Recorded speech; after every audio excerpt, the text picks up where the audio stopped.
Good evening, scholars, and good afternoon to scholars also back in the West Coast. My name is Tanya Wilcox. I'm one of the program directors here at TheDream.Us. We are super excited to connect with you today and for the information that you're going to be receiving this evening. We really hope that it's helpful to you. Joining me today, we have Gabby Pacheco, which is another one of our program directors. Say hello, Gabby. Just with your hand wave. And then we also will have, all right. And then we will also have Sadhana Singh join us. She also works on offering programs to the scholars. And she might join us in a few minutes, but we are the three members from the Dream.Us team that will be with you this evening. I am gonna go, and I wanted to show my face so that you guys know who I am. But now I'm going to turn off my camera to make sure that you can see the full slideshow. So, and I'll bring, at the end, I will turn my camera on again so you guys can see me.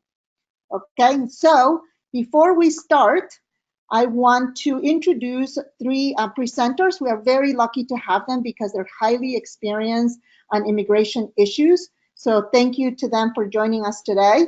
First, we have Lisa Diefendorfer. I hope that I pronounced that right, but Lisa is an immigration attorney with the Charlotte Center for Legal Advocacy. She's been doing that work for almost 4 years. She graduated from Nova Southeastern University School of Law in 2014 with honors and a certificate in international law. She is licensed in North Carolina and started her career as an Equal Justice Works Justice and AmeriCorps Legal Fellow. And currently, she practices immigration law and handles domestic violence and custody matters. Thank you, Lisa, for being with us today. Second, we have Marina Bell. She received her JD from Columbia University Law School. During graduate school, she served as an intern with Equality Now in Kenya to identify and address family law codes.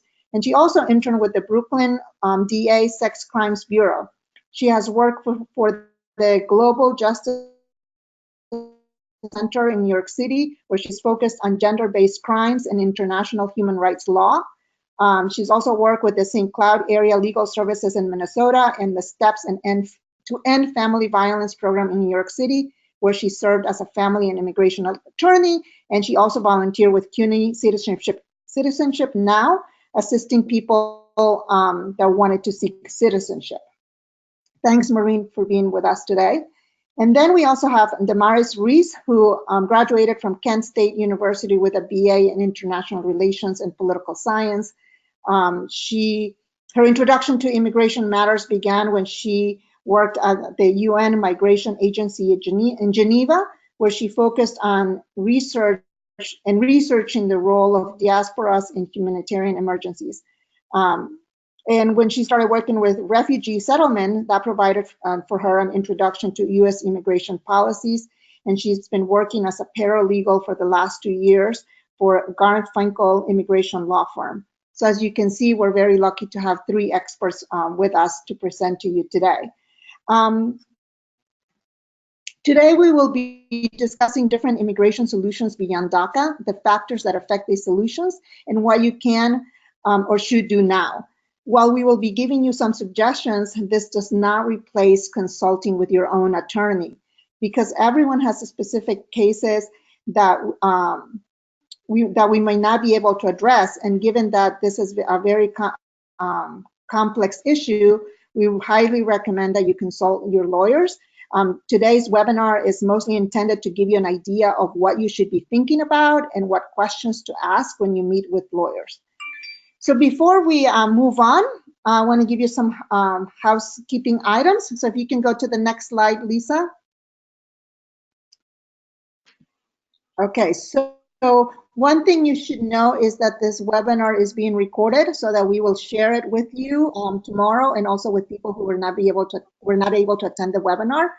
This PowerPoint that the lawyers are going to go through, you can find it in your panel. You should be seeing a panel that looks similarly to what it's in this slide, a control panel, and in that area, on that panel, you see a section called handouts, and in that handout, there will be a copy of this PowerPoint. So you can grab that right now and download it onto your computer so you can have it for future reference. Then there will be some periods of times when you will be able to ask questions of the lawyers, and there will be two different ways that you can ask questions. One is via the question box where you can type in the questions, and then you'll also see on your control panel a little hand with a green arrow. If you press on that, we will know that you want to ask your question using your voice verbally. So at the moment of questions, we will be able to call on you, and at that point, you will be able to unmute yourself and ask your questions verbally. So without further ado, I'm going to turn this over to Lisa to start the presentation. Go ahead, Lisa. Hello, everyone. Thank you so much for joining us this evening. We realize this is maybe not the favorite thing that you'd like to do with your Wednesday night, but we're going to go over just some general information. And as Tanya said, it's super, super important that you all speak to your own immigration attorneys. Every case is different. Every case is individual. You really need a legal consult, but hopefully this will give you some updated information that you may not have had before. So we're going to go ahead and jump in. Please let us know if at any point you can't hear someone. Go ahead and type it in the chat box or raise your hand so that way we can know if you're having any trouble hearing us. So we're going to start with what is DACA? Well, I hope that most of you know what DACA is, since I'm sure many of you have DACA, but Deferred Action for Childhood Arrivals is an exercise of prosecutorial discretion. So it's not actual status. You do not qualify for any other immigration benefits simply with DACA. So I think a lot of people get confused with that. They don't understand. They think, oh, I have DACA, I have status. It's technically not legal status. So it's important to be aware of that. And a fun fact, the US government had a deferred action program. This became public knowledge when John Lennon sued the United States government to prevent execution of his deportation order. So prosecutorial discretion and deferred action programs go way, way back. This is not a recent thing. This next slide is just the general guidelines for DACA and what you needed to have in order to qualify for DACA. I'm sure most of you know it. I'm not going to read through them, but they're here for your reference if you need them or if someone else has a question about them and wants to know what they are. Okay, so I'm going to hand this over to Maureen right now. We're going to dive into the more substantive portions of the webinar. Okay, so part of the reason why we're saying get your own attorney and consult with your own attorney is, as you can see from the list that's up on the screen right now, all of these things on this list are very, very individualized, and all of them are going to have a huge impact on what your options are. Now, some of them that are maybe more binary, sorry about that. We are on the East Coast. It is after hours. We are dog owners. Hopefully that won't happen again. Some of those that are more binary, how did you enter the country? Do you have an old removal order? Do you have relatives? There's little enough variation that we're going to be able to walk through most of the options. Things like all the various combinations of criminal record, especially if you're asking for other people or you're keeping in mind as you go through life, that gets really complicated. And that's more where we're going to say, like, talk to an attorney about your individual issues. The two biggest things we're going to talk about right now that it's very, very important for everyone to understand is how you entered and how much unlawful presence you have. We're going to talk about what unlawful presence means. But basically, everybody with DACA can be divided up into two main groups. And these two groups have very, very different options in terms of what they can do to seek permanent status. And the first group, the luckier group, are the people who came in, were inspected on entry. So you came in with a visa, or you appeared at a point of entry and were waved through. It was a little bit more common back when you all were kids, or from, if you were applying from the northern border. Those of you who a government official decided to let you in you have one big advantage we're going to be talking about in a minute. If you look at the law that applies to you, you will notice that for the most part, y'all, because you fell out of status at one point, are still going to have a lot of doors closed to you. But you see that bit in the first line there in parentheses, other than an immediate relative of a United States citizen. Okay, that points the way to one of the big exceptions we're going to talk about. Now, those of you who didn't, those of you who did what's called entry without inspection, you know, your parents or your friends might talk about it sin papeles, in la frontera, el rio, whatever. You have a different situation because, as you can see, the rule for you guys is if you are physically in the United States and your manner of entry was to come in without being inspected, you simply are stuck with that. There are a couple of humanitarian exceptions, but you cannot, for the most part, get status from inside the country. Some of you are jumping ahead to the loophole for that. We are going to talk about that. But what is absolutely crucial is for you to know which one of these two groups you fall into. Are you looking at the options for overstays, or are you looking at the options for EWIs, for entry without inspection? You may need to talk to your parents or your older relatives to make sure which group you fall into, but it's absolutely crucial that you know. Okay.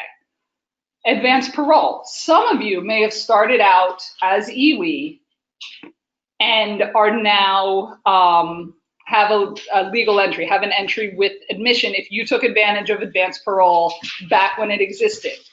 Depending on what goes on with these lawsuits, and it's all very up in the air, so anybody who's hoping for a clarification of that, we're not really sure either. But anybody who has already used that or has a chance to use it in the future, if it comes back, I would say definitely talk to an attorney because it's going to be risky and you're going to want to make sure you understand the correct way to do things. But the great thing about advanced parole was you got to leave and come back and you were admitted, you were inspected and admitted. So you got to jump from that EWI category where you had fewer options to an entry with admission that opened up a lot of doors for you. So if this comes back, those of you who already used advanced parole or overstayed a visa, you don't really need this. But for those of you who are EWI, this is something you're really going to want to talk to an attorney about to see if it's viable for you, because it's going to give you a lot more options. Okay? We're going to jump into those options, but the other thing we need to talk about is just a baseline is unlawful presence. This is going to be a bigger deal for those of you who were EWI, because remember when we went to that slide that said what the rule was, it said you can't get status inside the country. We're going to talk about ways you can leave and come back, but you're going to need to know how much time you've spent here without permission, because that comes into play with a lot of the options we are talking about. So the important guidelines are anytime you were here without permission before you turned 18, you were a minor, that doesn't count against you.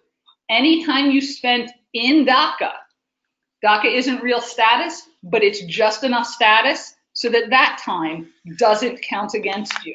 And anytime you spent waiting for an answer on a DACA application you filed, that you filed while you were still under 18, doesn't count against you. So the reason that mattered was, like I said, for the people who were EWI, you're going to leave and come back. But there's another set of fun rules that you got to be aware of, and that's if you leave, if your unlawful presence is more than 180 days, you're not going to be let back in for 3 years unless you qualify for certain waivers we're going to talk about. If you have more than a year of unlawful presence and you leave trying to use one of these options we're going to describe, you aren't going to be allowed back in for 10 years. So for those of you who fall into the EWI category, which is the majority of you, you are going to need to know down to the day how much unlawful presence that is. And that should actually be ULP. I put UPL, which is another common legal acronym for unlawful practice, unlicensed practice of law. I'm just noticing that now. I'm very sorry. But in any case, unlawful presence. Here's how you're going to figure it out. If you turned 18 before you got DACA, you are going to literally start with your 18th birthday, and you're going to count until the date on your first DACA EAD. And you're going to write that number down. If you applied for DACA before 18, you are going to look at the first, if any, gap you had in your DACA. If you applied for DACA before 18 and you always got your DACA renewed before it expired, your unlawful presence is 0, and you are going to have a lot of options. For everybody else, you do that first break after you turned 18, any breaks thereafter, and you literally sit with the calendar and you count every single day and you add them all up. And at the end, if your number is 180 or under, you need to keep it under 181, but you also will not trigger any bars. You should be good to leave. If you're at between 181 and 364, you need to count on potentially being outside of the country for 3 years before you come back in any sort of status if you qualify for anything. If it's 365 or more, you are looking at 10 years outside. So be very, very careful when you count this up. It's incredibly important that you know your exact day. So now that we've Yeah, and I think this is like a really important time to just like pause and make sure that everyone understands this piece and why it's so important that no one lets their DACA expire, and that if they are within at least the 150 days, that they renew their DACA and they submit their renewal so that they don't fall out of status and are waiting a period of time where they're going to have to start counting these days and it's going to count against them. So the 150 days, excuse me, is what USCIS prefers. It's not mandatory. You can file earlier. The downside to that is that they're going to give you DACA starting from whatever day they apply. So you may be spending more money over time than you would otherwise. But for people who are very close to getting to 180 days, it may be worth it, because as you all have seen over the last year and a half or so, this administration is not real reliable when it comes to how long are things going to take. And they may, get on top of things and have things run smoothly again, and then who knows, they'll have a bunch of people quit, or who knows what's going on there. All of a sudden work cards will be taking 6, 8, 9 months like they were last year. So if you can afford to, and especially if you are very close to either triggering the 3-year bar or tipping over to where you're going to have to look at the 10-year bar, you may want to apply earlier, even though it's going to be slightly more expensive in the long run. Do remember that what counts once you are 18 is not the day you applied for DACA. It's the day you were approved. It's those dates on your work authorization that need to overlap to protect you from accruing unlawful presence. Just having it filed while you're still in DACA status, that may be good for ICE. That may be enough to keep you out of immigration court. It will not keep you from racking up days of unlawful presence. And in this administration, I can't even promise it will keep you out of immigration court, to be honest. But it definitely won't keep you from, affecting your number for unlawful presence. So before we go into anything else, because pretty much everything we're going to talk about is based on these two concepts, manner of entry and unlawful presence, do we have questions about those? Okay. Since I'm not seeing anything and I'm not hearing anything from the admins, I'm going to move on to our family-based options. So the luckiest people in this group are going to be the ones who overstayed a visa or got advanced parole. So they're in the we were inspected, we can adjust as the immediate relative of a US citizen. and who are married to or engaged to a United States citizen. If you meet half of those requirements, and the half that you meet are, I entered with an inspection, I'm going to suggest you take a long, hard look at the US citizens in your life who are single and consider how much you like them and how much they like you, because this really is the gold standard of options for upgrading your DACA, okay? You're going to need that cleanish criminal record that you already have, and you are going to need a lot of money, because not only are the filing fees $1,225 per person, and I'm going to explain about that extra, or Damaris is going to explain about that extra $1,000 fine in a bit. That's not going to be an issue for any of you guys. You're not going to need to rely on that. It also requires a financial affidavit of support. You're going to need to find somebody who has married you or is willing to marry you and is also willing to sign a contract with the government saying that they will make sure you don't ever earn so little that you qualify for public benefits. And if you do, the government can sue you to get the money back.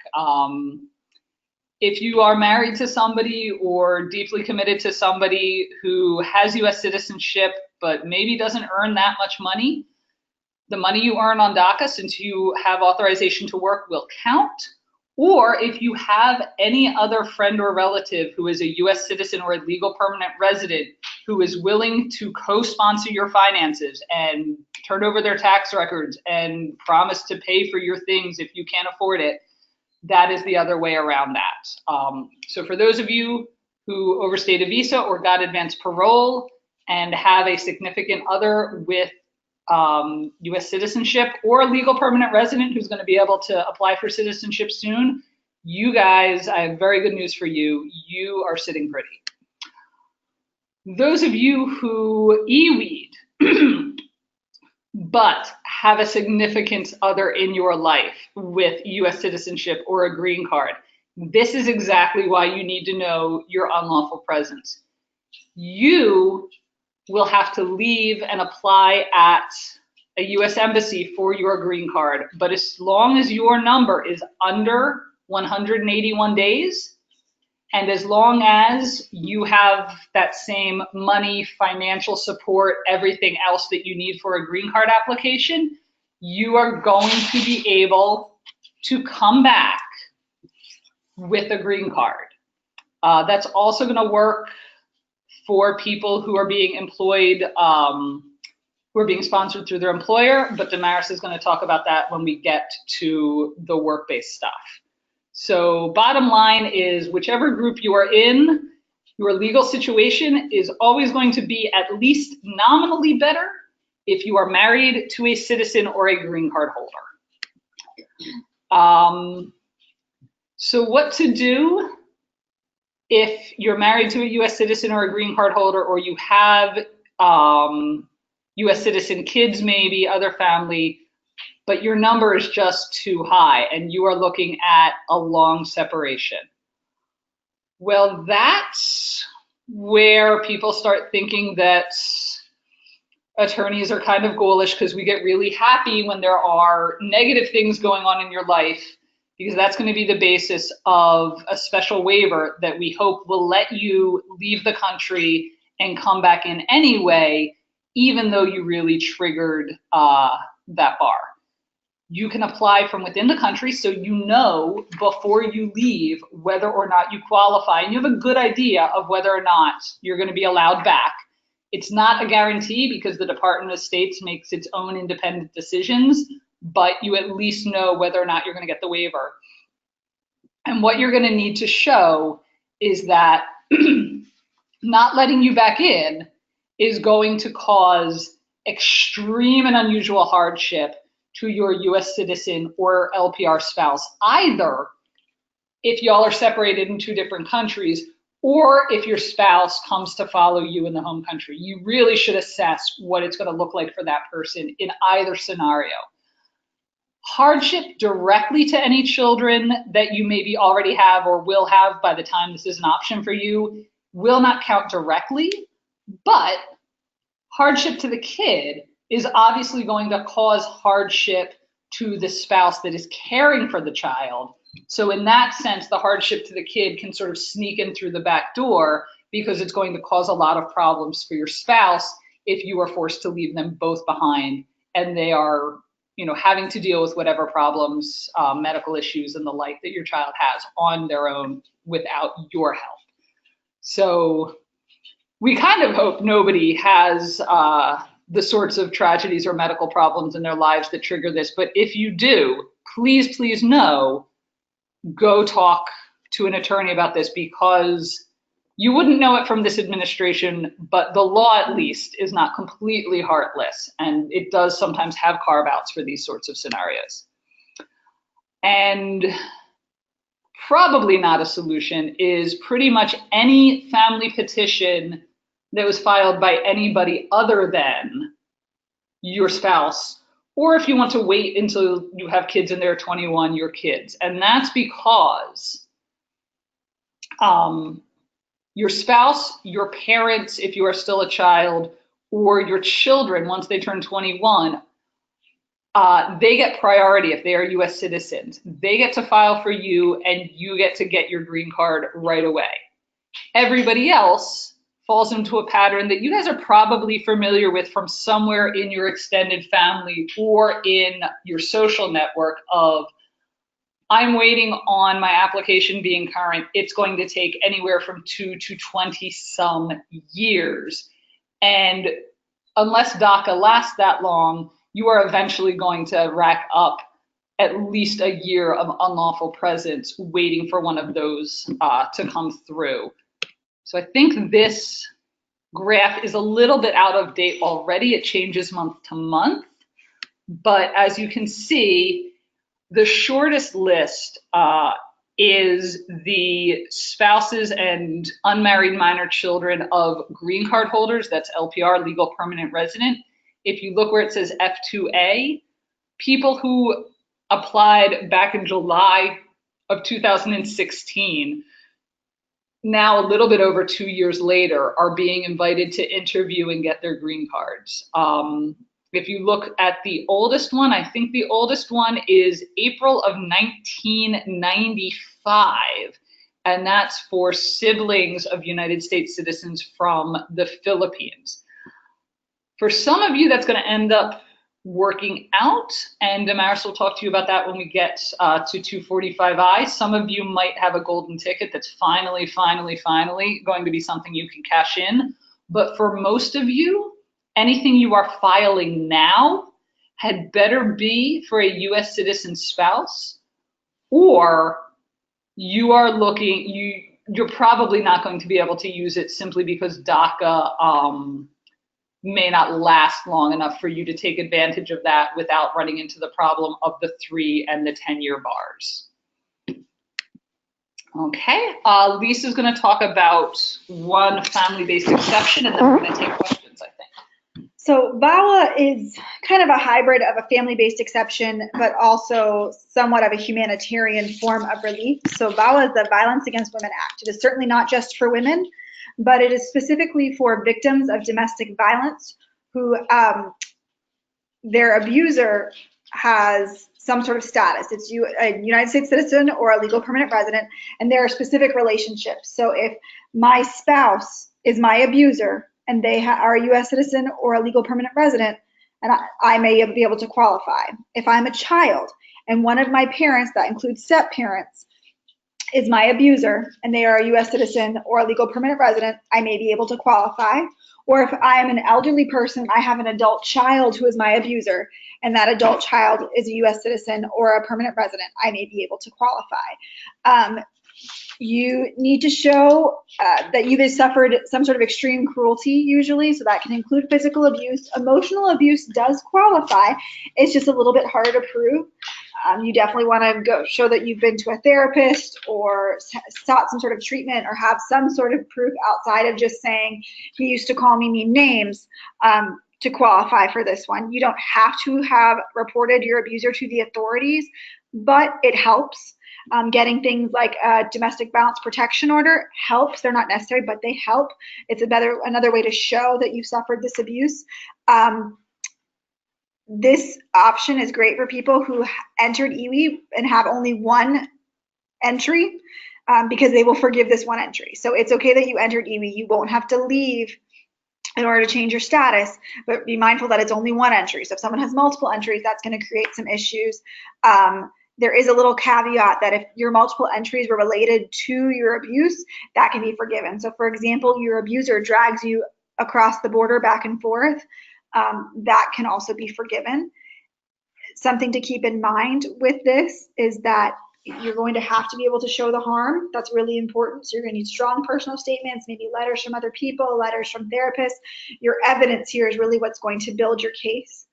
So it's important to keep that in mind. If you have family members who are going through an abusive situation, really encourage them to seek help, encourage them to reach out. You never know, this might be an option for them. Okay. So then we also have cancellation of removal. So this is only for people who actually end up in deportation proceedings or removal proceedings in immigration court. So I know that sounds terrible, but it's maybe one shiny little light at the end of the tunnel for if you do end up in removal proceedings for whatever reason. And back in the day, we could say, oh, you're only going to end up in removal proceedings for something pretty serious. You're arrested for a pretty serious crime. Now, driving without a license can get you arrested. So let's be honest, anyone can really end up in removal proceedings. We hope that doesn't happen to anyone, but we have to be realistic about this. Bottom line, you can get a green card out of cancellation of removal. It's an application that you will file through immigration court, and you have to show various factors. One of them is that you've been here for at least 10 years. When you are put into removal proceedings, you have to show good moral character. This isn't just that you have a clean criminal record. Obviously, a clean criminal record is very, very important, but also you might have people who are going to write letters or testify on your behalf, people from your church, people from organizations that you volunteer with, to show that you are a good human being and deserve to stay here. You make good additions to society. Also, you can't be criminally inadmissible. So this is a little complex, so I'm not going to dive into this super in depth right now, but there's specific crimes on your criminal record that would make you unable to change your status or to adjust status. So if you have those, sorry, Joe, you're out of luck. Also, you need to show extreme hardship. So it's kind of that same thing with that 601A waiver, where it's got to be hardship to your U.S. citizen or LPR spouse. In this case, hardship to children does count.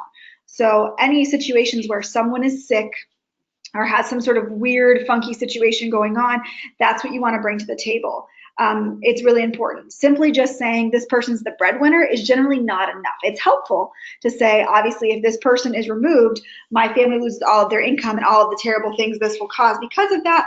But that in and of itself is usually not your golden ticket. You need some other forms of hardship to really get this across the finish line. But if you win, you get a green card. And that is the only way to qualify for cancellation of removal, is if you end up in deportation proceedings. So this may not be for all of you, but sometimes you have family members who end up in deportation proceedings, and this may be an option for them. Okay, I know that we went through a lot of information there. Family-based stuff is pretty complicated. VAWA and cancellation are kind of randoms thrown in. So if anyone has any questions, we'll pause for a minute and let you ask them. We're also gonna have time for questions at the end if maybe you're too nervous to ask right now. Okay, so this is Sadana. I have a few raised hands. So when I click on you, you will be unmuted and you will be able to speak to the presenters. So let's hear from Adalberto. Adalberto, are you hearing us? Can you speak?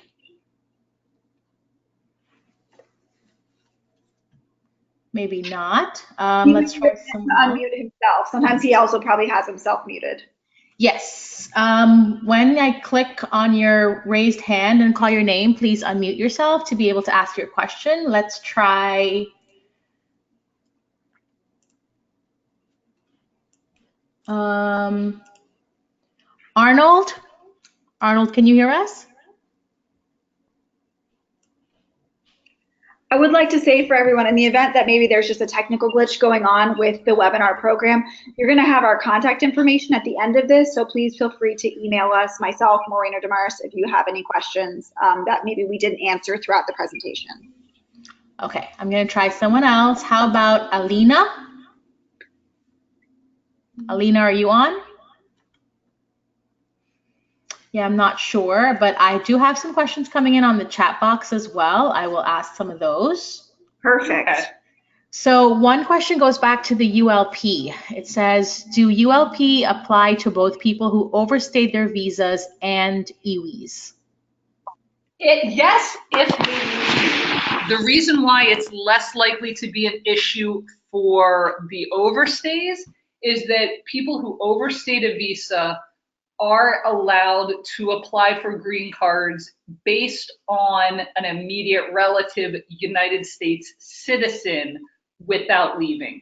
For anything else, an overstay who only, for example, has a sibling who has a US citizen or who wants to do an employment-based petition, they are still going to have to leave and come back, and they're still going to have to be aware of how many days of unlawful presence they have.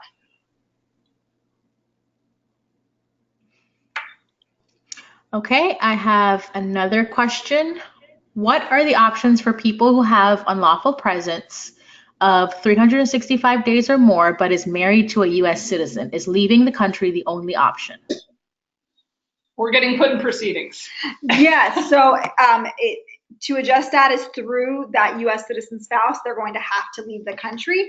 As Maureen stated, if they get put into proceedings, they potentially have a different option there. Also, there's some humanitarian relief that we're going to go through that may be another option for them. That's going to not be a family-based petition through their U.S. citizen spouse, but generally people who entered EWI or have, over the 365 days are generally only going to be able to adjust status through a form of humanitarian relief that is going to forgive that unlawful presence and forgive that entry without inspection. There is one old exception that we're going to talk about at the end of employment-based called 245I that Damaris is going to explain that may apply to some people, but it's another one of those ones where people are going to have to talk to their older relatives because it's not necessarily going to be information that you all are going to know about yourselves right now. And this is the situation because it's something that existed several years ago and no longer currently exists. So the government's going to allow you to do it if it was applied for when it was current law, but now it's no longer a valid option for most people. Do we have any other questions before we start employment? I'm going to try again to click on some raised hands to see if anyone would like to ask on the air. Let's try Joanna Vega. Joanna, are you there?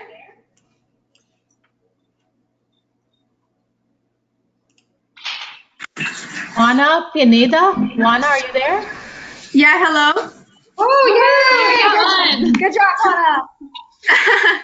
I had a quick question. So if you are, so my DACA has not expired yet, correct? So if I'm here, once my DACA expires and for any reason I can't renew it, if I'm here less than 180 days and I leave, how long does that take? Like, how long do I have to wait to come back? Because I know after 181, you have to wait 3 years. So first of all, I'm going to assume for purposes of this question that you applied for DACA while you were still a minor, and up until now, your DACA has overlapped perfectly. So that, yes.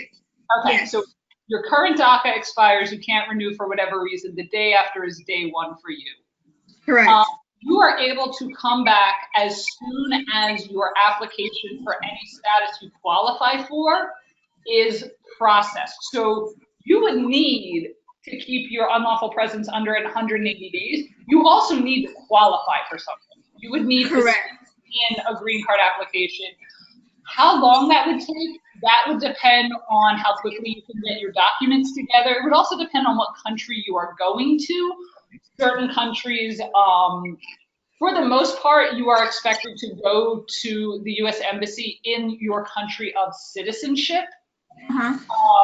There are some cases where your country of citizenship is definitely no longer safe. Your country of citizenship is, for example, Syria at the moment. where the US government has decided where someone with your nationality would go.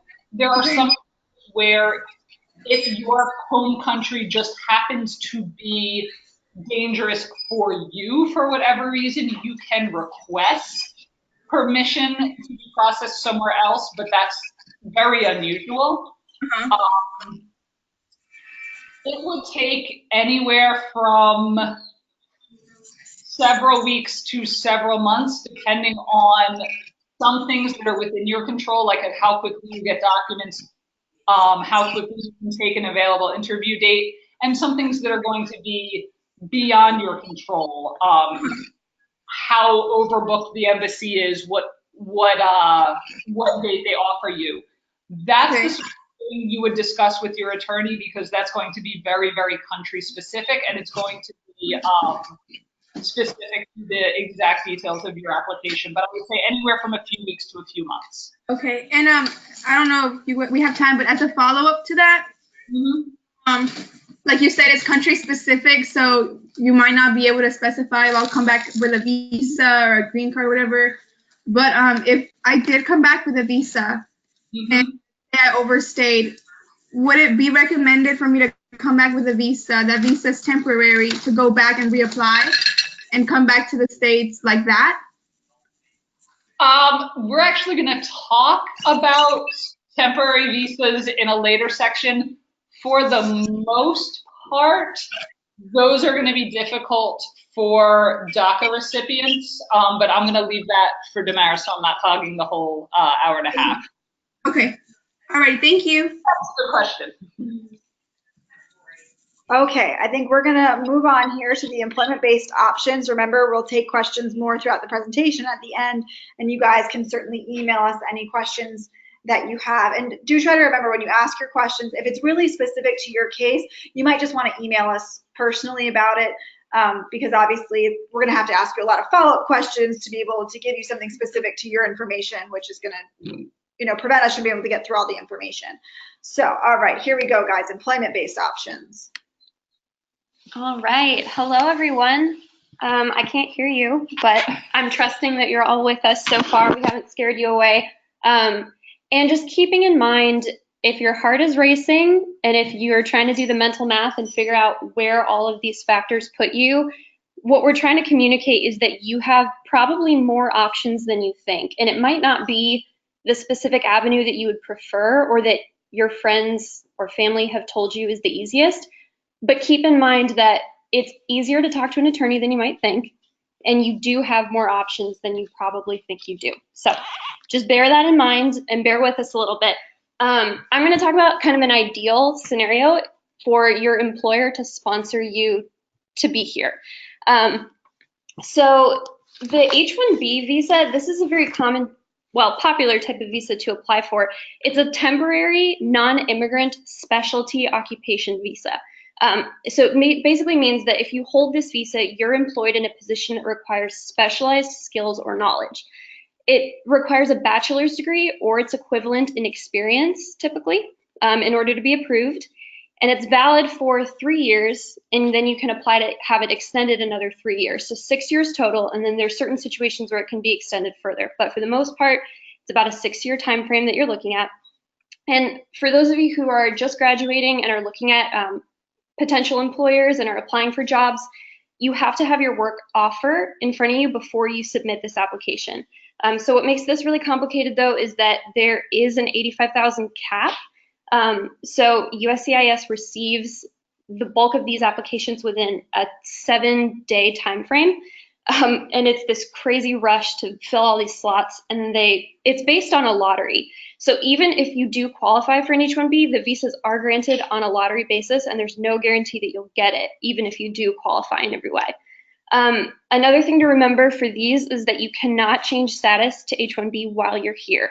You have to leave to have the H1B approved in your host country and then come back into the US on an H1B visa. So this does require a valid entry. All right. So the next type of a petition is an immigrant petition. So this is right. Yeah. So the I-140 is an immigrant petition, and it indicates a permanent position. So whereas the H1B indicated that you'll be in that position temporarily, the I-140 indicates that it's a permanent position, and then it enables you to adjust from there and get your green card in some situations. So this is tricky too, because you need a labor certification from the Department of Labor, which proves the position doesn't displace a domestic worker. You do need evidence of a lawful entry. And with this one, even if you're approved for an I-140, if you have unlawful presence or if you have unauthorized employment, you might not be eligible to later apply for adjustment of status. So that's something to keep in mind as well. And I don't think we have this on the slides, but another visa that would be worth asking an attorney about would be the TN visa. So this is for those of you, it's available to citizens of Mexico and Canada. It's a 3-year visa that can be extended in 1-year increments. And it's related to the North American Free Trade Agreement. So NAFTA, which is Special Economic and Trade Agreements between Mexico, Canada, and the US. So it's kind of similar to the H1B because it requires you to have an offer to come to the US to work for an employer in a job that requires specific professional skills. All right. This visa bulletin, just so everyone sees it, it's very similar to the visa bulletin that Maureen already discussed, but it's specifically for employment. So if you go to the USCIS website or you Google visa bulletin, what you're going to pull up is the most current one, and it's going to have it separated in categories for family-based and employment. So it's the similar factors where, you know, you have a priority date. You can see like this is, you know, April 1st of 2015. That means you have to apply, you applied at that time. If you applied at that time and your date is current, now your visa is available. So that's just so you understand what you're looking at. The C is current, by the way, meaning you can apply immediately. Yes.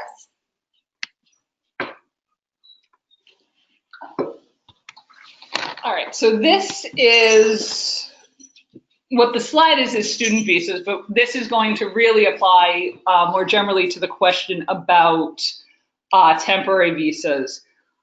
All of the reasons why a visitor's visa would be hard to get are going to apply to a student visa, and that is that with certain exceptions like the H1B, and I'm not sure, is the TN a dual intent? I believe so. Yeah. Yes. Okay, we think the TN is it well. Most other visas that are temporary require you to not intend to live in the US. You can apply for an H1B and you can apply for a TN, even if your ultimate goal is to live here permanently. For a B visa as a visitor, for an F visa as a student, that is not the case. And that is what's going to trip up most people who have DACA, who might be thinking, well, I will leave and file for a visitor's visa or a student visa. I'm still going to school. If you happen to want to go to graduate school for some very specific thing where absolutely all of the jobs in your field are in China or Sweden or some third country, you might be able to make the case that you definitely intend to relocate outside of the US at the end of your studies. But for most of you, that's really not going to be your intent. And even if it were, it's not going to be something that the embassy is going to find very credible. So we put this in here because a lot of people, we get a lot of questions about, what if I get a student visa? What if I switch over and I file the paperwork? This is why that's not likely to work. So we just wanted you to be aware of that so that you don't spend time and money on student visas, unless you're in that very small category of people that might actually have a viable application. And bottom line, what Maureen means by that is just, it's going to be really hard for someone with DACA to prove they don't want to live in the United States when the whole reason you have DACA is because you've spent almost your entire life in the United States.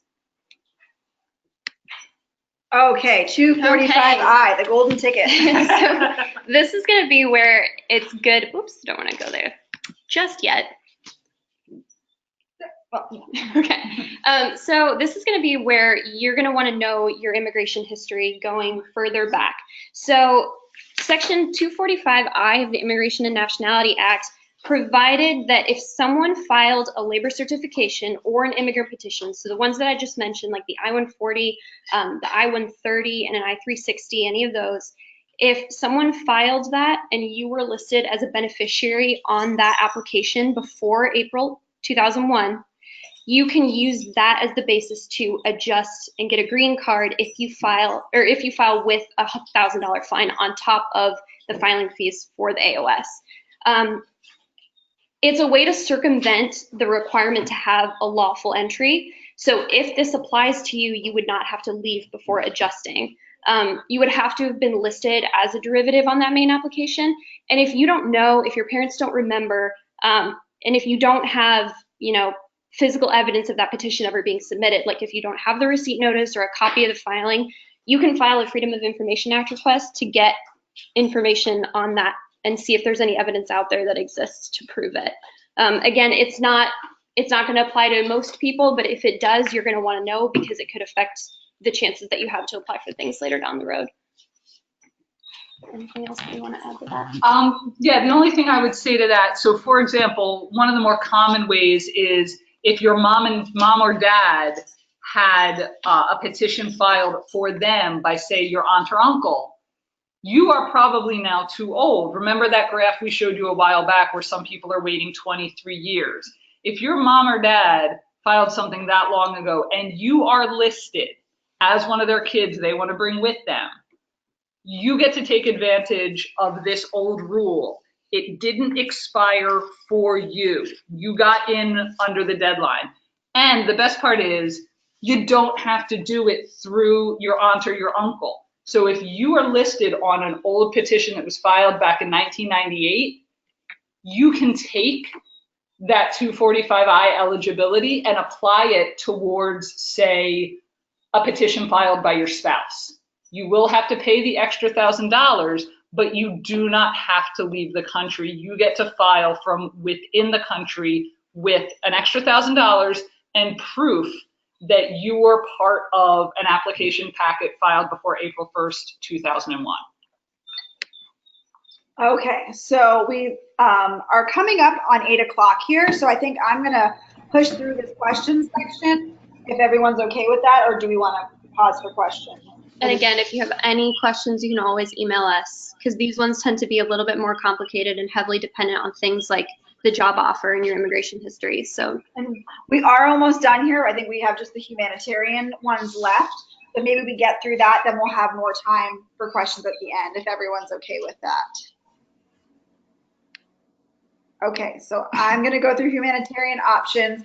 I will be honest, this is sad to say, but if you qualify for a humanitarian option, that generally means something really bad has happened to you or something really bad will happen to you. So while humanitarian options are great, especially for people who came to the United States EWI or have a lot of unlawful presence, it means something bad has happened. And don't think your lawyers are sick or twisted when they want to know about all the terrible things that have happened to you in your life, and maybe look a little excited when you can tell them something terrible has happened to you, but it means we might be able to get you something you wouldn't qualify for otherwise. We aren't just sick, awful human beings, I swear.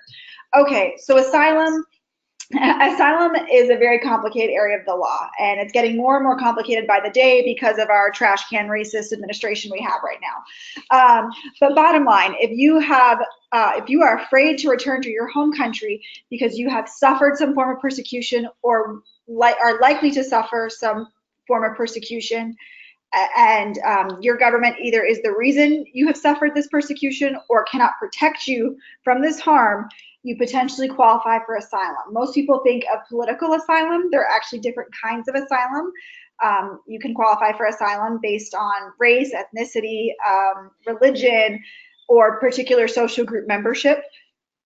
Bottom line, I was discriminated against in some horrible fashion because of my religion. So for example, I live in a country that's predominantly Christian and I am a Muslim. And because of that, I have been stoned, beaten, what have you, all sorts of different terrible things. You might qualify for asylum. And because of that, you're afraid to go back to your country.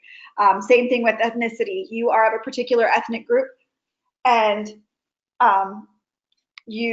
because you are a part of that particular ethnic group, you've been mistreated and harmed in some way, or are likely to be mistreated and harmed in some way, and therefore qualify potentially for asylum. The more complicated area of asylum is that particular social group, because that includes things like sexual orientation, female genital mutilation, and then some other various random groups that attorneys make up. Honestly, we put together particular social groups and hope that a court will approve it for people who don't necessarily fall into that race, religion, or political opinion group, but it's for some other reason. So for example, in the past, people who were victims of domestic violence. So the particular social group would look something like, El Salvadorian women who couldn't leave their relationship. And so that is the particular social group, and the harm they've suffered is domestic violence. They were abused by their spouse or boyfriend or whoever.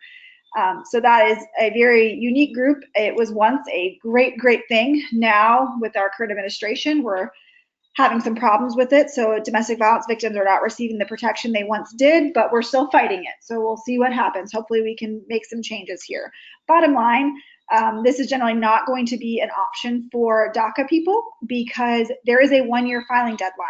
You generally have to apply for asylum within 1 year of getting to the United States.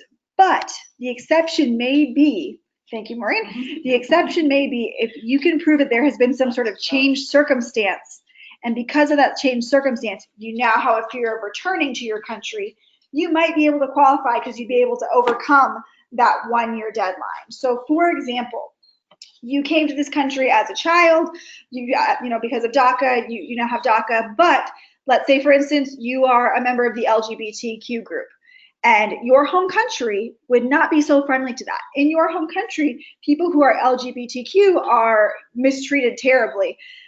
That might be an example of a changed circumstance because you probably maybe didn't know that you were a member of that group when you were 3 or 4 or 5 or whenever you came. Now as an adult, you do know, and you know that if you were to go home, you would be mistreated because of it. The other examples in the slide might be that your home country is now a war zone. So Syria is a perfect example. Syria was not always a war zone. It is now.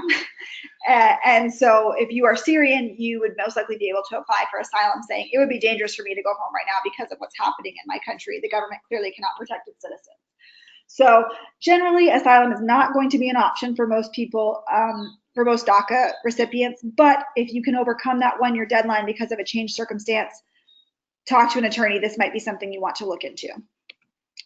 Okay, special immigrant juvenile status. This is for children who've been abused, abandoned, or neglected by one or both parents. And a state court has decided that it is not in their best interest for them to be returned to their home country or for them to return to their home country. The caveat with this is that generally you have to be under 18 to get that state court order. It requires a state court to say you've been abused, abandoned, or neglected by one or both of your parents, and you shouldn't be returned to your home country.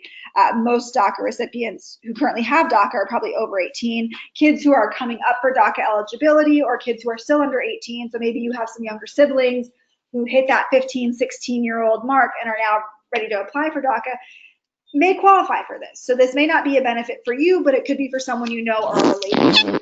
It's okay if you turn 18 after you get your custody order or other type of state court order. That's the rest of the process. You have more time. You have until you're 21 to finish the SIJS and get your green card. But it's important to understand that most state courts do not have jurisdiction over your custody or guardianship case if you are over 18. Depending on your situation, there are a few circumstances where certain states will extend that deadline past 18. Certain things with guardianship, if someone is disabled in some way, they might be able to qualify even though they are over 18. But the important thing with SIJS is also to remember that SIJS in and of itself is not a type of status. It's not a visa. It's actually just permission to apply for a green card. So if you get your state court order and get your SIJS approved, you're not done. If you don't do your green card application, you don't technically have anything. You don't have status. You have less than for people who have DACA right now. So it's very important to follow all the way through the process to get to your green card because that's what it is. It's permission to apply for a green card. TPS. So obviously temporary protected status is under some fire right now. Our government is not renewing most countries. In fact, the exceptions are, you said South Sudan, Syria, and Yemen. They were all designated after 2012 and are continuing in the 18-month cycles. So if you are from those countries, you may still have TPS or still qualify. Most of the other countries are not being renewed. So there are various requirements. So physical presence before the last time the country was designated for TPS. And also you're going to need to have that clean criminal record, things of that nature. With TPS, you do get permission to work. And it's similar to DACA in the sense that you don't get to adjust to some other type of status from TPS. So TPS is not a pathway to a green card or to citizenship. It's basically permission to work in the United States. Something bad has happened in your country, we're going to let you stay, and because we're letting you stay, we're going to let you work. That's pretty much the end of it. The thing that most DACA people want to know is, can they switch back and forth between TPS and DACA? It depends. For some people, it wouldn't make sense. For some people, they're not actually going to qualify, and especially because right now, most TPS isn't being renewed from most of the countries that most DACA students are from, it's probably not an option. So, okay, T visas. T visas are for victims of human trafficking. The law on what human trafficking is very specific. You have to be in the country on account of the trafficking, which I know sounds weird, but basically that means, say something horrible happened to you in your home country and you were trafficked in your home country. Unless you ended up in the United States on account of that trafficking, you are not going to qualify for a T visa. A good example of this is someone who, on their way to the United States, was trafficked. They were forced into prostitution, they were forced to, traffic drugs or arms, but before they made it to the US, they got caught in Mexico and got kicked back to Honduras or Guatemala or whatever their home country is. Then, say a year later, they tried again and they did get through this time and they crossed the border. That person's not going to qualify for a T visa. I know that sounds really terrible and frustrating because they were trafficked at some point, but because they didn't make it into the US on that trip, they do not qualify. T visas are a great option because you can add family members to your petition and you will get to waive, inadmissibility, and there's not a great giant backlog like there is with other types of visas. So if you were a victim of human trafficking, this is a great option for you, but obviously no one wants to be a victim of human trafficking. That means something horrible has happened to you. But like I said, the law on human trafficking is very, very specific. But if at any point on your journey to the United States, or if it's why you ended up in the United States, something bad happened, meaning you were forced to work in terrible conditions, you thought you were coming here to get a waitressing job, but you were put into prostitution, you were forced to traffic drugs or something on the way here, those situations may qualify for a T visa. So please talk to an attorney about that. U visas are pretty common. I think most people know what U visas are, but we're going to go through it. So U visas are for victims of crime here in the United States that help local law enforcement or the government to investigate or prosecute that crime. This is great because you can also include other family members in the application, so a spouse or children. And if you are a minor child, you can include your parent and siblings up to certain ages.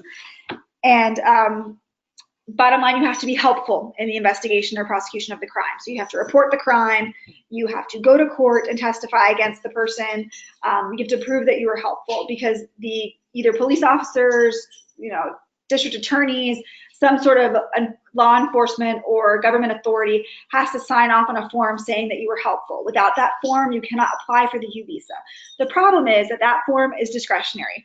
No law enforcement officer has to sign it. There are certainly counties in North Carolina, and I'm based in North Carolina, so that's what I'm going to talk about, but obviously I'm sure there are counties in other states too that just flat out have a policy that they don't sign the certifications. They don't sign the form that you need. So it's sad, but if you are a victim of crime in a certain, county, you may not be able to get your U visa because your law enforcement won't sign it. We are very lucky that I practice in a county that generally does sign them, so that's very good. But once again, you have to be helpful. You have to stay in contact with the police. If you move and don't notify them of their address, of your new address, and they can't get a hold of you, they will refuse to sign it. So it's very important. Also, there is a huge backlog for U visas right now. There are only 10,000 U visas available per year.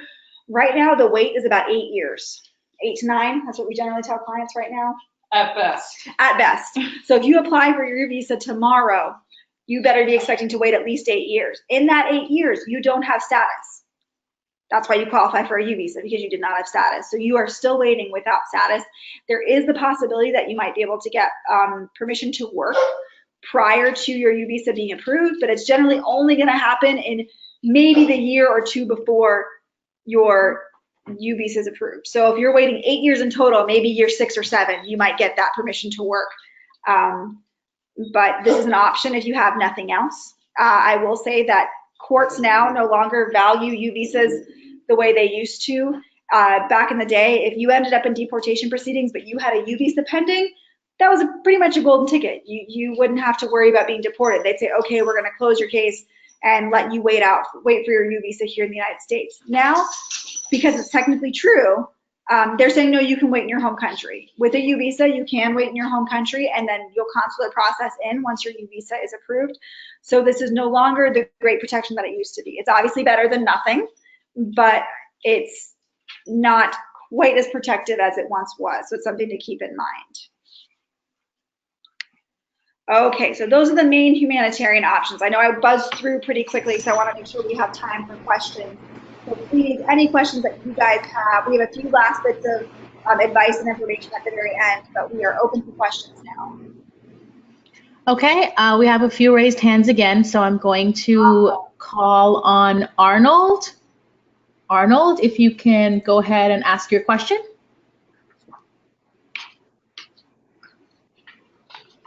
Hey, Arnold. Arnold.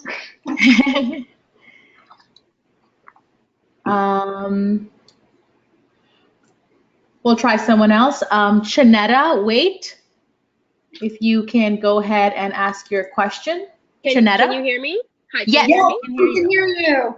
Okay, awesome. So my question, so I came to the country with, I got checked at the entry port. So I guess what is it called? EWI doesn't like apply to me. Do I still have to do the 180-day counting? Because I applied for DACA like after my 18th birthday. Yes.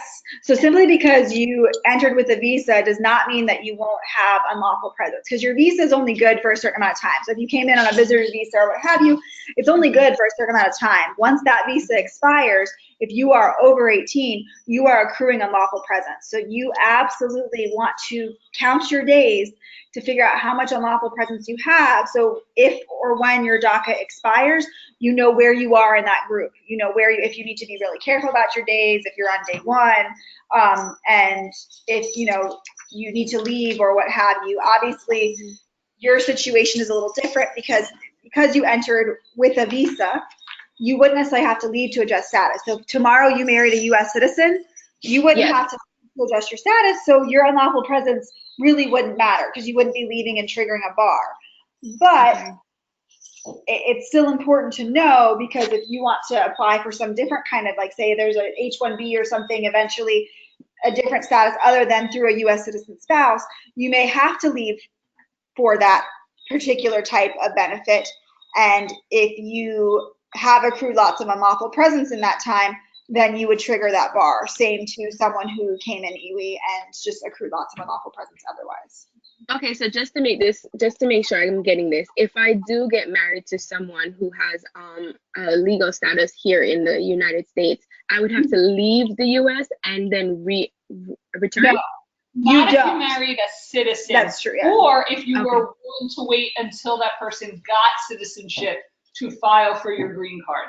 So you should know what your number is, simply because if your first opportunity to get permanent status happens to be something, for example, employment-based, where you would need to leave, you want to know if that's going to be a realistic option for you. But you will have the option of staying here to file if your filing is based on marriage to a U.S. citizen spouse. So that's one huge exception that makes unlawful presence irrelevant. The other potential options, it may matter. So knowing your number is a good idea.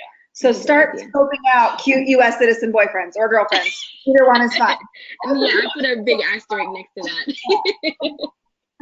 Thank you. No, you're welcome.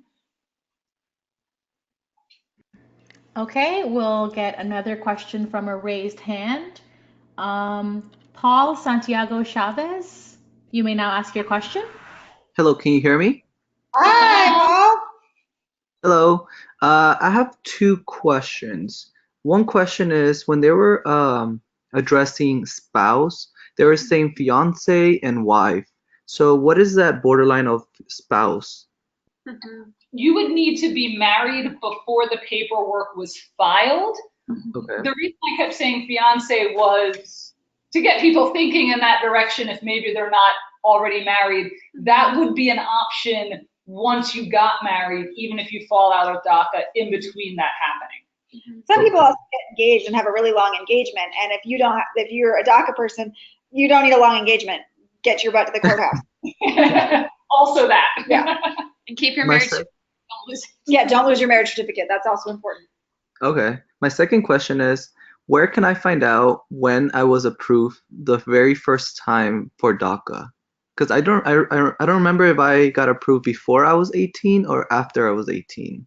If you filed before you were 18, then what's relevant for that application is the filing date. It's only once you are already 18 that they stop crediting you for the time you're waiting for an answer. So he's saying, where can he go to get that, though? Right. Well, I just want to make sure he understood that. Yeah. If you got help from an attorney, your attorney should have a copy. If you did not get help from an attorney, tear your house upside down, tear your parents' house upside down. If you still can't find it, you can do a Freedom of Information Act request and request your own file from USCIS. Try those other things first, though, because they are slow. Basically, your DACA will expire and you will accrue a 10-year bar in the time it takes to get your FOIA back. They're just really, really slow. Also, look at things like if you have copies of all your old work cards, that can just give you at least a better idea. And we recommend to everyone, please, please, please make copies of everything just for safety purposes. Because even if it's not your fault, your card can get broken into and someone can steal all of your cards. That sucks. That's not your fault any way, shape, or form. Make sure you have copies. That way, if you need to request a new card from USCIS, you have your copy already handy. It makes it a lot harder if you don't have a copy. If you use an attorney, almost every single attorney will have and should have made a copy of your card, and they'll keep that with your file, and they're supposed to keep your file, I think North Carolina, 6 years? Something like that. 7 years, I think it's 7 years. Other states have similar rules. And but be smart. This is your life. Make copies of everything. Keep them in a safe place. So God forbid something's lost, God forbid there's a fire, whatever, you have access to those things. Because also in the future, say you do qualify for some type of benefit and you need to apply for something, immigration is going to want all that. Yes, they absolutely should have it, but guess what? They're lazy. They want you to send it to them. So it's really a lot easier for your life if you have all that copies. Just keep it in a folder somewhere. Every time something comes in, make a copy of it, have it at your house. I think that's all my questions for it. Thank you so much. Awesome. Thank you. Okay, the next person we'll call on is Priscilla Valdez. Priscilla, if you can unmute yourself and ask your question. Priscilla asked her question. I wanted to also make sure to note of the LGBTQ community. So spouses also, if you are gay or queer, that also counts. So just wanted to make sure that people know that. That's a good point. Thank you. Same-sex marriage is absolutely recognized by the federal government for immigration purposes. Yes. Great. Thank you, Gabby. Priscilla, are you still there? Yes. Can you hear me? Yeah. Hi. Okay. I just had a quick question. I've been living in the United States for almost 11 years, and I have not applied for DACA nor TPS. And right now I'm 18 years old. Do you think I still have the chance to apply for DACA or any residency? So DACA right now, no. The current government is not accepting new applications. They are only accepting renewals. I'm sorry, we should have said this at the very beginning. I think we talked about it at the last presentation, so maybe that's why we forgot to mention it again. Because of ongoing litigation with DACA, basically there's just a hold, there's a pause. They are not accepting new applications. They are only accepting renewals. So if you have not already applied, or if you let your DACA lapse for more than a year, you would technically be a new applicant and you are not eligible to apply right now. TPS, like we said, it depends on what country you're from. I don't think, based on your accent, you sound like you're from the Sudan or Syria. So you probably don't qualify for TPS. Anything outside of that, you really need to go have a consult with an immigration attorney to determine if there's anything else in your family or in your life situation that would make you eligible. Okay. And also, do y'all recommend any type of way so I can get my papers fast? You are really going to have to do an individual consult. So that's what we're saying, is you need to talk to somebody about your case specifically. I would have a million questions if we would be sitting here for an hour before I could feel like I answered that with any certainty. Yes. Sorry. Oh, okay, no, that's fine. Thank you. You're Thank welcome. you. Okay, the next person we'll call on is Carlos Eduardo. Carlos, you can unmute yourself and ask your question. So Donna, after Carlos, let's take some questions from the chat box, from the question box, okay? Okay, sounds good. Carlos, can you hear us? Hi guys, can y'all hear me? Yes. Hi, Carlos. Hello guys. Okay, so I have a question regarding the first topic we went over, marriage. I have a girlfriend. We've been together very little, and she knows my status. She knows that I'm a DACA. She is a U.S. citizen. She is 19 years old. I am currently 21. And she says that she wants to help me out. How long do we have to be together? If we marry, how long do we have to be together before we can file any type of, before she can sponsor me or anything like that? So you can technically file as soon as you're married. You can file the same day. There's no time limit. There's no time limit, but we will say that as a part of you filing based on a U.S. citizen spouse, you have to prove that your marriage is real. Mm-hmm. So they like things like, oh, how long have you been together? Do you have photos together? Do you have children together? Do you have shared bank accounts? Do you own a How much home money together? did you spend on your wedding if it's not a long relationship? So the shorter your relationship is, the more factors you're going to want to have to prove that your marriage is real. So, you know, all the photos, all the text messages, all your all your Facebook messages, all the hearts and Snapchats and face everything chat. You can show. And none of the racy ones though. They do not want to see that. Yeah, definitely. I mean, we've known each other since we were very little. I mean, I was 8 years old and she was around 6. So we've known each other since then. And it is until now that we've decided to be a little bit more than friends. So we have pictures from when we were little. But yeah, she was just asking me that. And then how long we, let's say for instance, and I hope that's not the case, but we marry and things don't exactly turn out well. I mean, I hope that's not the case, but things don't turn out well. You know, how long? It depends on how I have long to like remain married before I can get a divorce and I'll be fine. So there's no firm answer to that. There's no firm answer to that. Basically, what it's going to boil down to is, does the government believe that you guys got married purely to get papers, or does the government believe that you guys got married for multiple reasons, one of which was papers? Exactly. So as long as the government believes that you guys got married for multiple reasons and papers was just in the mix, they are supposed to approve you. If they take enough time such that on the day they approve you for your green card, you have already been married 2 years or more, you will get a permanent green card, and that's it. Now, if you guys turn around and get divorced 3 weeks later, that will come up if you ever decide to file for citizenship, or definitely in the future sponsor a new spouse. They will absolutely look at that and wonder what was up. But otherwise, they are not going to check back in with you again. If, when you get approved, it's before your second anniversary, you're going to be on like probation and you're going to get a conditional temporary green card that's good for 2 years.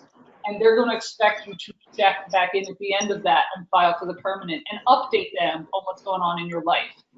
You can still get off probation even if you got divorced in those 2 years. But again, you're just going to have to convince them that, look, we got married for real and it just didn't work out. But we were married for real. And as long as they believe that, they should approve. And there are exceptions for things like domestic violence. So if you are a victim of domestic violence and you have a conditional green card, there is an exception where you can remove your conditions and just say, hey, we're splitting up because they beat me up and that was not nice. So that's in there. So there is no hard and fast rule, but like Maureen said, it looks bad if you got married and 3 weeks later got divorced. It's going to be really hard to prove that was real and not just for immigration. And with all of this, guys, we're not telling you to go commit immigration fraud. Please. Yeah, no, definitely no. You know, it's just as easy to fall in love with a U.S. citizen as to fall in love with someone who's undocumented. So just keep that in mind. Definitely. And one more question. It might not be as firm, but I think it is a little bit. So let's say right now we're both college students, so we don't live together. And like I said, our relationship is not that long. Will we have to live together? Like, is that something else? Those type of little details. It looks better if you do. It looks much better if you do. If you don't, they are definitely going to want to know why. It's not a definite no, but your why had better be convincing. Yeah. Okay. So. Okay, I think that responds all of it. Thank you guys so much for what you guys do, and I appreciate it. So let's take some chat box questions. All right, I have one ready. Is it possible for someone with TPS to get advanced parole and leave the country and come back, and would it be recommendable? Yes. Please, dear God, yes. Dear God, do it. Get your butt that advanced parole right now and go on a trip and come back. Get that legal entry. And TPS advanced parole is not as limited as DACA advanced parole. Get that TPS and just go to Paris. Yeah, right. Go on a vacation. Go to Canada. I mean, do whatever you gotta do. Like, you know, come on. Yeah. That's way more possibilities than with DACA. Yeah, so please, yes, if you have TPS right now and you have not gotten advanced parole, shame on you. Go get your butt to an attorney and go get advanced parole. Not shame on you. We love you. We're proud of you. But like, just get it together. Get it together. Come on. Okay, next question. Is it possible or recommendable for a U.S. sibling who is currently 21 to make a petition for an 18-year-old DACA sibling? Yeah, go ahead and file that. You're gonna probably be in that 20-something year category weight, but it's always better to have that in your back pocket in case it's necessary or useful than not. I wouldn't put a whole lot of weight on it. I wouldn't stop looking for other options. But if for some reason you get stopped by immigration or detained by immigration, it always looks better to have something pending than so it's not necessarily going to pan out and actually get you that green card in a realistic time frame. It can't hurt you. But it's not going to hurt you. And if you do get detained for some reason or end up in deportation proceedings, that is a strong positive factor to have an I-130 pending or have an I-130 approved, that sort of thing. Okay, next question. We have, I applied for a U visa in 2014. How much longer is my wait? I still don't have work. Pretty soon. That's exciting. You should be pretty soon coming up to get your approval. You probably should have or will be very, very soon actually getting deferred action to get your work card. If you have DACA, then you already have a work card, but what they will do is they'll send you a letter saying you're in deferred action for your pending U, and so your category is going to change on your EAD. Assuming you want to. Assuming you want to. Yeah, you don't have to. You can keep it with DACA, but God forbid something happens to DACA and it expires, you might want to consider changing over. And congratulations, because you're going to be getting your U visa very soon. So what you need to start doing is preparing for that U visa. Be advised that when you have your U visa for 3 years, you can go get your green card or apply for your green card. There's things you're going to have to approve as a part of that process. So start getting that paperwork together now. For example, you have to prove 3 years of physical presence, meaning you did not leave the country in that 3 years that you had your U visa. This sounds crazy because you think, oh, of course I didn't leave. I can just show them my passport. I didn't leave. That's not enough. So things like go check out a library book every week, have your bank statements, have a paper trail that you've been here, have an electricity bill, have rent. Keep your pay stubs. Keep your pay stubs. You know, if you are going to school, have your school records that you came to class. Start checking in everywhere you go on Facebook. Yeah, check in on Facebook. Maureen has a dream that a client will take a photo of themselves with like the Charlotte Observer, like in front of their house, every day for 3 years and put all those photos on a CD and send that CD to USCIS as their proof of physical presence. So if you're really sassy and want to do that, you can do that. But you're going to have to prove those things. Also, keep your nose clean. Don't get arrested. And this comment is for everyone. If you are an immigrant, do not get arrested. Please, please, please. It is going to make your case exponentially harder, in some cases bar you from ever being able to get status. So I realize that, you know, kids make stupid mistakes, people are in the wrong place at the wrong time, and stuff happens.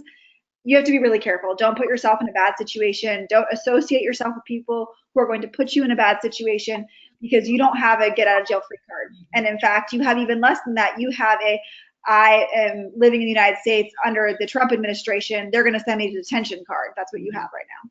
If you want to drink, Uber is your friend. Yeah, do not drink and drive. We joke, but we joke and say do your drugs at home. We don't encourage anyone to do drugs, obviously. Drugs are illegal. But getting caught with— They're illegal for you in any state. It Yes. doesn't matter if the state legalized pot, the feds haven't, you can't be caught with it. So And if Californians, that's for you. Right, and if you get convicted, if you have a misdemeanor for a controlled substance and say AP gets reinstated, we're hoping it does, and then you try and leave and you come back, the CBP officer could find out that you have been convicted for a misdemeanor, and that could mean that there's grounds for inadmissibility. They wouldn't let you in. So even though if it's minor, I know it sounds like it's a minor thing, but for you it's a bigger deal. It's a much bigger deal, and immigration is much less forgiving now than they ever were before. So please just don't put yourself in that situation. Do not drink and drive. Don't get caught with drugs. Just keep your nose clean. Make your life easier. Okay, so I know we have a couple more slides to go through, and we only have a couple more minutes, so maybe we can move on from the questions. Oh, good. I think so these last slides are really nothing we can go over. Just, you guys are going to get these slides. You have access to them. So where to find good information. The USCIS website actually has a lot of information on it. Visit it. You know, if you're looking for an attorney, every state bar is going to have a member directory. So we have the link to the North Carolina bar here. So the last presentation we did was local in North Carolina. But like we said, every state has a bar directory. Know that immigration attorneys don't necessarily have to be licensed in the state they're practicing in to practice immigration law. So you might be going to an attorney in California who's actually licensed in Texas. That's fine. They can still practice immigration law, but just make sure they're a licensed attorney. There's a lot of fraud. There's issues with notarios. Be really mindful that if a notario messes up your application, that may prevent you from ever getting status, and there is nothing you can do about it. If your attorney messes up your application, you can sue them. You can take their license away. There are consequences for attorneys who mess up. So it is very, very important that you go to an attorney who specializes in immigration law to make sure that you're putting the best application you can possible forward, and also to prevent that, oh, I didn't check that one box, now I'm barred from forever getting status. Well, I went to a notario. That's just too bad. Sorry, there's nothing you're going to be able to do about that. If you have absolutely no idea where to find an attorney, ask a local nonprofit. We will always recommend private attorneys that we have either worked with before, that we trust.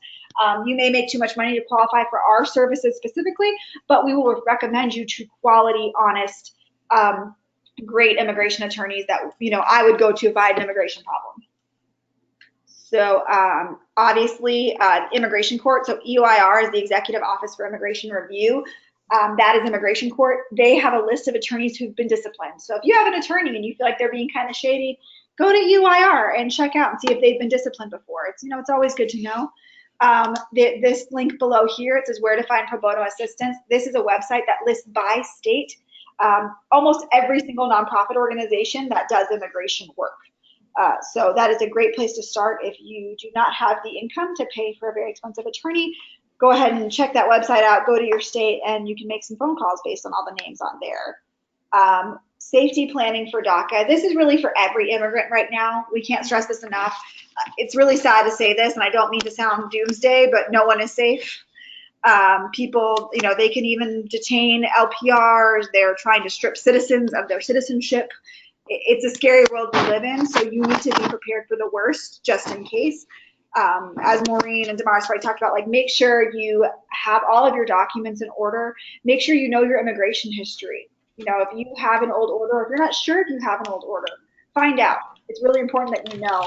If you qualify for other types of relief besides DACA, apply for them. Get that application going. There's no time like the present. Right now, there's no sense in waiting.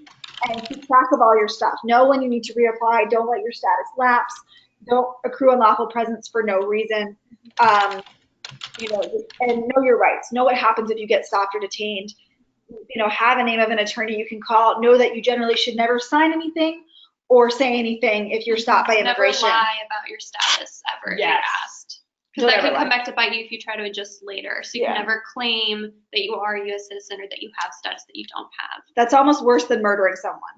Actually, in the eyes of immigration, that's probably worse than murdering someone. It's harder for us to deal with. It's harder for us to deal with. You can almost never overcome pretending to be a U.S. citizen. So if you've claimed you're a U.S. citizen, that's going to be a huge, huge problem. So just don't do that. It's really bad. Let's see here. And if you have, go to an attorney and see, because sometimes if you take it back before they catch it, that would be one of the ways you can deal with it. So if you think you may have, if you think you may have accidentally registered to vote, if you think you may have checked a form before you had DACA when you were trying to work, go talk to an attorney and see if they can check your record. And basically this slide is about internal enforcement. So things you're going to come up against here in the country. Just to be aware, if you were within 100 miles of the border, it's a lot easier to be apprehended and placed into proceedings. There's still certain types of discretion. They're very few and far between that our government is allowing. But one of them is if you've been in the country more than 14 days, more than 2 years, if you can prove at least 2 years of physical presence, that's going to help you out a little bit in the sense of if you're going to be detained or if you're going to be allowed to be released from detention. So have documents on you that prove that you've been here for more than 2 years. So whether it's, you know, you're a student, you've got your school records, whether it's DACA category work card is proof of at least 11 years now. So exactly. Having your EAD. If you are a green card holder, know that you have to have your green card on you at all times. So it's really important. It's just to be aware of your surroundings, be aware that people are in more danger right now than they were because of enforcement. There are more enforcement actions happening. Our government is, you know, attempting to remove more people, put more people in deportation proceedings. So if anyone in your family is going to be detained for any reason, make sure you're prepared, know where the documents are, know who to call. If this person has children or if you have children, make sure you know who's going to pick my kid up from school, who's going to know how to take care of my kid, make sure, you know, their medical documents, everything like that is organized, and you have a plan B. You have a plan if someone in the family is going to end up in detention. You don't know how long they're going to be in detention. It could be months. You know, who's going to pay their rent or who's going to pay for their car, all that sort of things. Be prepared with that.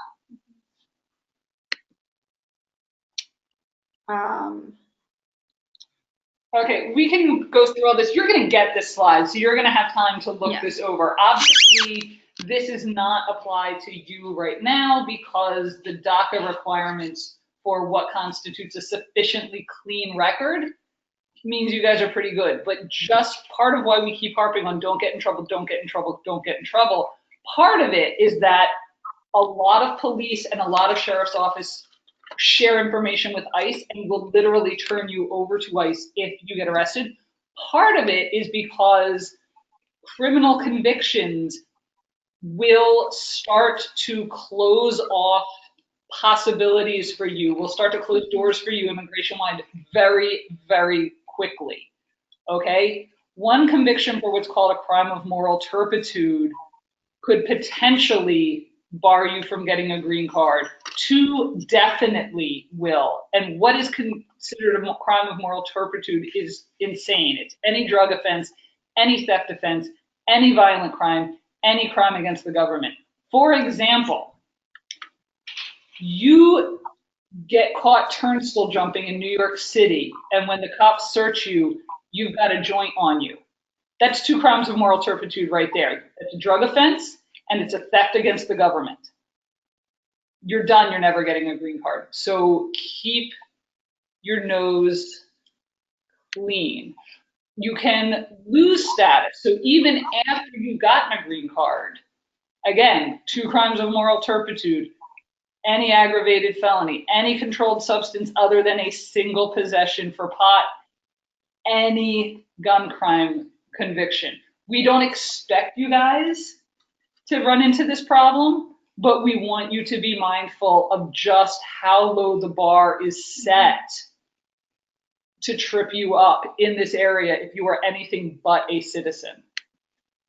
Oh yeah, any domestic violence conviction, and of course, any false claim to U.S. citizen and any unlawful voting. All of those are going to be massive problems.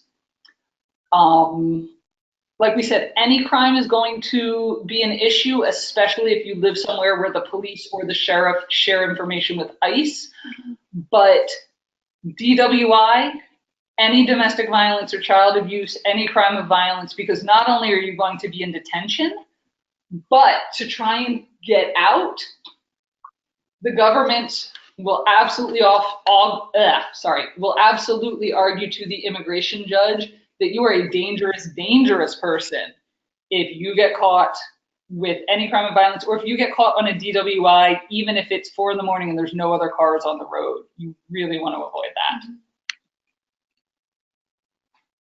So I think we already talked about this a little bit, but just planning ahead, having your documents in order, who's gonna pick kids up from school. You know, if someone's going to be gone, and it's not just for immigration detention, if someone got into a car accident and was in a coma for 6 months, how would you handle their affairs? Almost plan that way for someone who's going to be detained. Think about all those things that you would need to handle or do. But just add in the fact that you're going to need to call an immigration attorney. Who should you be calling? All right, I think that's it, guys. Yeah. Good job. I know it's 8:38. We went 8 minutes over. I'm sorry. But please feel free to email us any questions, concerns, things that you have. If you happen to live in North Carolina and want some recommendations for private attorneys, we're happy to give those to you. If you live in other states, you can still ask. We may or may not know. Maureen has worked in various states, so she might know some people. But otherwise, go to those websites. You can look up nonprofit organizations that you can call to ask for suggestions. Please, please, please, everyone, go get a consult. I mean, consults are $50. They're often free. Or free. There's legal clinics. There's lots of free legal clinics. Or even if they're more expensive, they are worth it. It's worth it. Know your options, know your rights. That's the only way you're actually going to be able to protect your own rights and know your situation. So thank you so much. Maria, did you provide your emails? Because you've been asking students or saying to students that they could email you. I thought they were in the slide. We thought they were attached to the slide. We will absolutely add that. Or if you're going to share, I think, Tanya, you have all our emails. Feel free to give our them, emails or out. just feel free to attach them to one of the slides. We don't. The slide right now is in the control panel. So students, you can download the slide in your control panel. You'll see an area that says handouts, and it's right there. And it'd actually be helpful maybe in the question box if you type in your email addresses. Yes. You can see it, because we're not going to send another email with this PowerPoint. Okay. I'm misunderstood. I'm sorry. Yeah. I'm actually, I don't know if it's going to let me write. Okay, so there was a question if this is being recorded. Yes, this is being recorded, and the recording is going to be sent to all who register automatically by the GoToWebinar. So you should be getting that recording. So this is not letting me type. I'm very sorry to interrupt you, Tanya. This is not letting us type the answer. I don't know what's happening. I think it's a tech difficulty. It's probably user error. I'll admit that. But we're going to say our email addresses right now very slowly, and that way you guys can email us. So my email address is Lisa D LISAD at charlottelegaladvocacy.org. And if you can't find me and you Google Charlotte Legal Advocacy, our website will pop up. You'll be able to find both myself and Maureen there. Maureen's going to say her email address to you guys right now. Mine? And I'm actually typing in the email addresses in the control panel. Thank you. I don't know why it's not coming up for us. Okay. So mine is Maureen A. And rather than try and say that many letters, I'm going to refer you back to the first slide where it has my name spelled out properly. And that is also at Charlotte, like the city, legal advocacy.org. And then Damaris is up next. And mine is my first and last name separated by a period, so you can go back to the first slide to see how to spell it. at garfinkelimmigration.com, GARFINKEL immigration.com. I believe Garfinkel is also on the first slide. It is. So you can also Google Garfinkel Immigration. Or Yes, you can go on our Shop website too, and we have really cool staff profiles. Just kidding. We don't. All right. Let me just get, sorry, I'm going to try to get